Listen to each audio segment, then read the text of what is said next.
Preparation of salt topic है हमारा, जैसे मैंने अभी बताया। बेटे इधर देख लो, सॉल्ट की तैयारी। दो तरह के सॉल्ट होते हैं, एक होते हैं सोल्यूबल सॉल्ट और एक होते हैं इनसॉल्युबल सॉल्ट। सोल्यूबल सॉल्ट की पहचान पता क्या है? सोल्यूबल सॉल्ट पानी में हल हो जाएंगे और इनसॉल्युबल सॉल्ट पानी में हल नहीं होंगे और वो नीचे सेटल डाउन हो जाएंगे। पहले हम देखते हैं सोल्यूबल सॉल्ट कैसे तैयार होते हैं, हाउ, इनकी प्रिपरेशन पढ़ेंगे। तो इनके मुख्तलिफ मेथड है जी। सबसे जो पहला मेथड है स्टूडेंट्स, वो है by reaction of acid and metal. इसको हम कहते हैं direct displacement method. By reaction of acid with metal, कि जब एसिड मेटल से रिएक्ट करता है ना तो सॉल्ट बनेगा। और इस रिएक्शन को हम नाम क्या देंगे? Direct displacement. Direct displacement method. ले जी अभी हम इसको देखते हैं। हम एक एग्जांपल ले रहे हैं। पहले तो मैं जनरली लिखता हूं ना, एक जनरल रिएक्शन। इसमें होगा क्या, ये देखो। आप जब किसी एसिड को, एक्वस सॉल्यूशन एसिड, उसके अंदर ऐड करते हैं मेटल, तो अभी मैंने बताया जैसे क्या बनेगा? सॉल्ट बनेगा। और साथ में हाइड्रोजन गैस, या मैं H2 डायरेक्ट लिख रहा हूं, ये गैस रिलीज हो। ये इस रिएक्शन की पहचान। अब हम जेन्युइनली लेते हैं ना, एक रिएक्शन करते हैं। हमारे पास जो एसिड है वो है HCl। स्टूडेंट्स देखिए, HCl एसिड है, हाइड्रोक्लोरिक एसिड, एक्वस सॉल्यूशन। हमने इसके अंदर ऐड कर दिया मैग्नीशियम मेटल। अच्छा जी, अब मैग्नीशियम क्या करेगी? देखो, डायरेक्ट डिस्प्लेसमेंट मैंने कहा। मैग्नीशियम जो मेटल है ना, वो इस हाइड्रोजन, मैग्नीशियम खुद भी केटाइन है, पॉजिटिव है, पर वो है +2। वो इस हाइड्रोजन को ड्रैग करेगी, तो इसके लिए हमें यहाँ 2 मोल चाहिए, 2 हाइड्रोजन चाहिए। ठीक है, मैंने स्टार्टिंग में 2 लिख दिए, क्योंकि मैग्नीशियम की वैलेंसी क्या? +2, यानी एक मैग्नीशियम 2 हाइड्रोजन को यहां से डिस्प्लेस कर देगी, निकालेगी। तो जब निकाल देगी तो क्या बनेगा? MgCl2। MgCl2, देखो ना, ये 2 क्लोरीन है, 2 क्लोराइड है, ये बन गया सॉल्ट, और साथ में हाइड्रोजन गैस। यानी जब यहां से हाइड्रोजन एलिमिनेट होगी, निकलेगी, तो वो क्या बन जाएगी? हाइड्रोजन गैस, H2 गैस बन जाएगी, जो कि ऐसे फिजा में निकलेगी। बड़ा ब्रिस्क सा ये रिएक्शन होगा, फौरन हो जाएगा। इसका मतलब है जब एसिड के अंदर आप मेटल को डालते हैं तो नतीजे में सॉल्ट बनेगा। ये सॉल्युबल सॉल्ट है, ये आपको दिखेगा नहीं, ये उसके अंदर हल हुआ हुआ है। ये इसकी पहचान है कि ये आपको नजर नहीं आएगा, अंदर हल हुआ है। आपको जो पता चलेगा गैस का रिलीज होगा, हाइड्रोजन गैस इस रिएक्शन में रिलीज होगी। अंडरस्टैंड? हम चाहें तो उस गैस को भी स्टोर कर सकते हैं। जिस टेस्ट ट्यूब में हुआ, हम उस गैस को उस टेस्ट ट्यूब में स्टोर कर लें, दूसरी में डालें, और उस टेस्ट ट्यूब में हम अगर फ्लैश करेंगे, एकदम से हल्का सा लाइट सा धमाका होगा, यानी ऐसे लगेगा जैसे स्पार्क हुआ है, जो ये आपको इंडिकेट करेगी कि गैस थी उस टेस्ट ट्यूब के अंदर। ये तो था पहला आपके पास मेथड प्रिपरेशन का। दिखाओ मिस्टर। दूसरा जी, reaction of acid with base. Salt को तैयार करने का तरीका हम पढ़ रहे हैं, सॉल्युबल सॉल्ट। ये देखें, दूसरा मेथड है, second method, acid react with base. अच्छा, इनके ना एक्वस सॉल्यूशन को आपने मिलाना है, यानी एसिड का भी एक्वस बनाना है, पानी में सॉल्यूशन और बेस का। तो नतीजे में ये देखें, सॉल्ट बनेगा प्लस वाटर। ये एक आम मैंने जर्नल रिएक्शन ने बताया। अच्छा, इस प्रोसेस को हम कहते हैं न्यूट्रलाइजेशन रिएक्शन। क्या कहते हैं? Neutralisation reaction. यानी ये न्यूट्रलाइजेशन रिएक्शन, हम एक जेन्युइन रिएक्शन देखते हैं। लैब में आप ये कीजिएगा, आपके पास HCl, हाइड्रोक्लोरिक एसिड, बेस है सोडियम हाइड्रोक्साइड। जब आप रिएक्ट करवाओगे क्या बनेगा? सॉल्ट। कैसे? ये देखें, क्लोराइड नेगेटिव आयन और sodium positive ion ionic bond से क्या बना देंगे, सॉल्ट NaCl, और इधर से हाइड्रोक्साइड और पॉजिटिव हाइड्रोजन क्या बना देंगे, वाटर बना ले। ये आपका रिएक्शन। अब इस रिएक्शन में नमक पानी में हल हुआ होगा, आपको ऐसे लगेगा वो पानी है, लेकिन उसके अंदर सॉल्ट भी था, क्योंकि सॉल्ट हम कौन सा तैयार कर रहे हैं, सोलेबल। तो सोलेबल की तो पहचान ही है कि वो अंदर हल हुआ होगा, आपको नजर नहीं आ रहा होगा, फील नहीं होगा, आज उसका टेस्ट उस पानी का क्या होगा, सॉल्टी होगा। अंडरस्टैंड जी। ये आपके पास था दूसरा मेथड सॉल्ट की प्रिपरेशन का, इसको न्यूट्रलाइजेशन रिएक्शन भी कहते हैं। चलिए तीसरा जो मेथड है, जब रिएक्शन का कराते हैं हम, एसिड का रिएक्शन करवाएंगे मेटालिक ऑक्साइड के साथ। एसिड को हम रिएक्ट करवाएंगे मेटालिक ऑक्साइड के साथ। ये देखिए, पहले मैं जर्नली लिख रहा हूं, अगेन सॉल्युबल सॉल्ट, या मैं ऐसे लिख देता हूं, सॉल्युबल सॉल्ट प्लस वाटर। हमारे पास जो रिएक्शन है जी, हम सल्फ्यूरिक एसिड और मेटालिक ऑक्साइड ले रहे हैं, कॉपर ऑक्साइड। ये देखिए, सल्फ्यूरिक एसिड है, एसिड H2SO4, इसका एक्वा सॉल्यूशन, और मेटालिक ऑक्साइड है कॉपर ऑक्साइड। ठीक हो गया। अच्छा, इधर इसकी बैलेंस ऑक्सीडेशन नंबर -2 है और इसका क्या है, +2, इसका -2 और यहाँ +1। ये समझने के लिए, बैलेंस करने के लिए इजी हो जाएगा। पहले सॉल्ट बनेगा, सॉल्ट हमेशा बनेगा, मैंने आपको लास्ट टाइम बताया था, सॉल्ट में मेटालिक कैटाइन होते हैं और एनाइन कौन से होते हैं, एसिड बेसिस। ये देखो, अब यहाँ एनाइन माइनस है, ये यानी ये कैटाइन है पॉजिटिव और ये एनाइन माइनस। एसिडिक रेडिकल ये वाला और बेसिक रेडिकल ये, copper sulphate CuSO4 soluble salt हल हुआ होगा, नीले रंग का ये सॉल्ट, ठीक है। और साथ में ये देखो H2O पानी बन गया, बैलेंस है, वेरी सिंपल है। तो ये है हमारे पास क्या, सॉल्युबल सॉल्ट कॉपर सल्फेट और एक्वस सॉल्यूशन के अंदर है, और साथ में वाटर बन गया। तो हमने तीसरा जो मेथड किया, एसिड का रिएक्शन करवाया किसके साथ, मेटालिक ऑक्साइड के साथ, तो नतीजे में हमें सॉल्ट एंड वाटर मिला।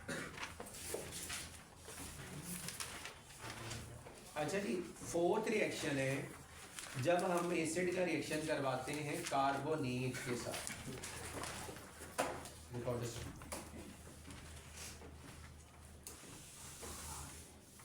ये देखिए, तो यहां पर हमें 3 चीजें मिलेंगी। ये देखिए, नंबर 4 लास्ट मेथड है, एसिड रिएक्ट करेंगे किसके साथ, कार्बोनेट, मेटालिक कार्बोनेट, ये भी याद है, मेटालिक कार्बोनेट। एक बनेगा सॉल्ट, वाटर, कार्बन डाइऑक्साइड। ठीक हो गया जी। हम एक रिएक्शन जनरली देखते हैं, हमारे पास है नाइट्रिक एसिड, नाइट्रिक एसिड है HNO3, और जो कार्बोनेट है वो कौन सा है, सोडियम कार्बोनेट Na2CO3, इसका फार्मूला।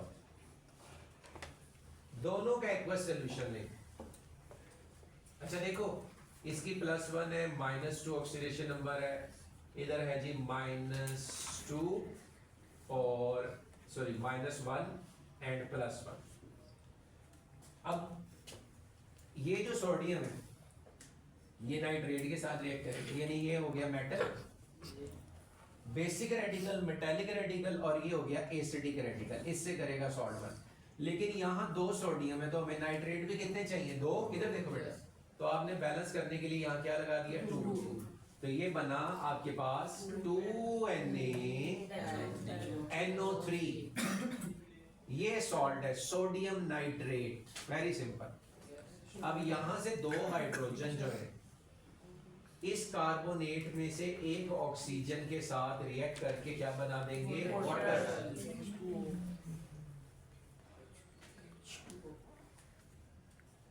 और जब वाटर बन जाएगा, ये याद रखिएगा, इसमें से ऑक्सीजन निकल गई तो ये एकदम से गैस, कार्बन डाइऑक्साइड गैस निकलेगी, रिलीज होगी।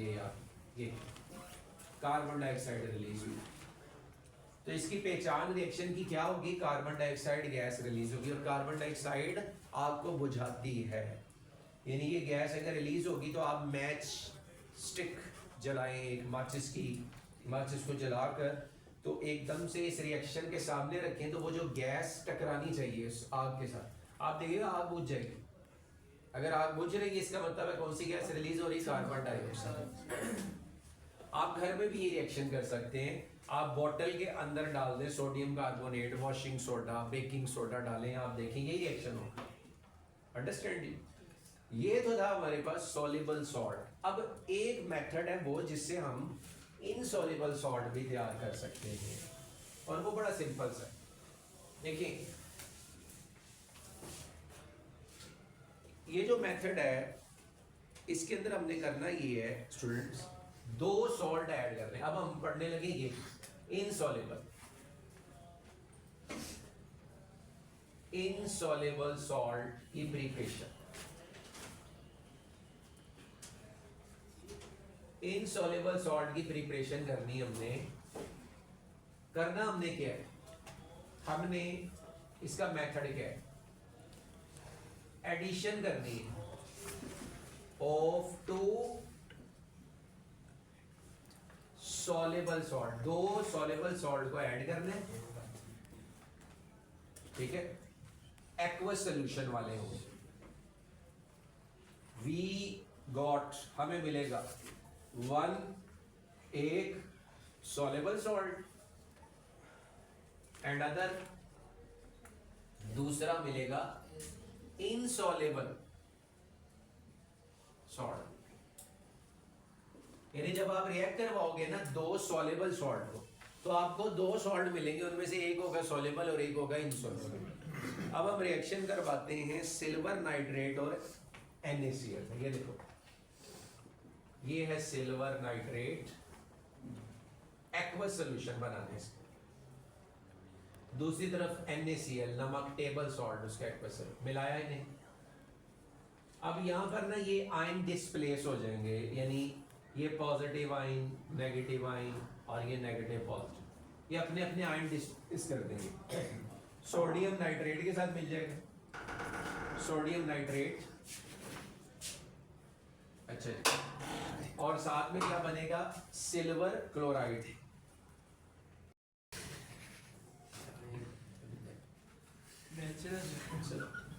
ओके लिसन,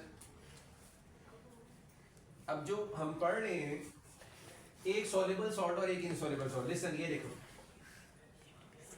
सोडियम नाइट्रेट बनेगा, सोडियम नाइट्रेट जो अभी भी आपने बनाया था एक्वस, ये तो हल हुआ है। और दूसरा क्या बनेगा, सिल्वर क्लोराइड।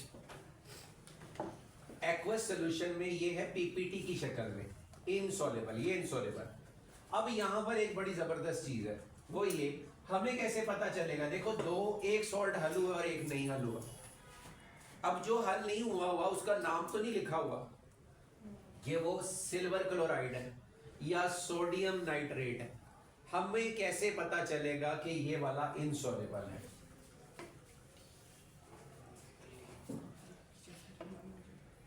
इसका क्राइटेरिया बड़ा सिंपल है और वो ये है, ये देखो इन दोनों में हैवी मेटल कौन सा सॉल्ट है।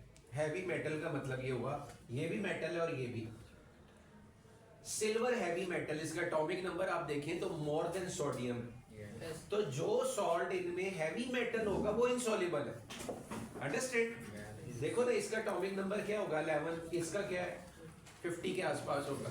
अब मकसद ये है कि जो सिल्वर है वो हैवी मेटल है, तो हैवी मेटल सॉल्ट जो होगा वो क्या होगा, इनसॉल्युबल सॉल्ट। और ये नीचे सेटल डाउन हुआ होगा, ये हल नहीं हुआ होगा। देखो आपने इनसॉल्युबल सॉल्ट भी बना लिया, लेकिन कैसे बनाया, जब आपने दो सॉल्ट को आपस में रिएक्ट करवाया है। अच्छा एक और हम देखते हैं रिएक्शन, जैसे sodium carbonate and copper sulphate है, यहाँ मैं ऊपर कर रहा हूँ। सोडियम कार्बोनेट का एक्वस सॉल्यूशन है और कॉपर सल्फेट एक्वस सॉल्यूशन। ये देखिए आयन एक्सचेंज हो जाएंगे, CuCO3 प्लस Na2SO4। अब बताओ मुझे जरा बेटा, आप इनमें से कौन सा सॉल्युबल और कौन सा इनसॉल्युबल? वो ये सॉल्युबल है, कैसे?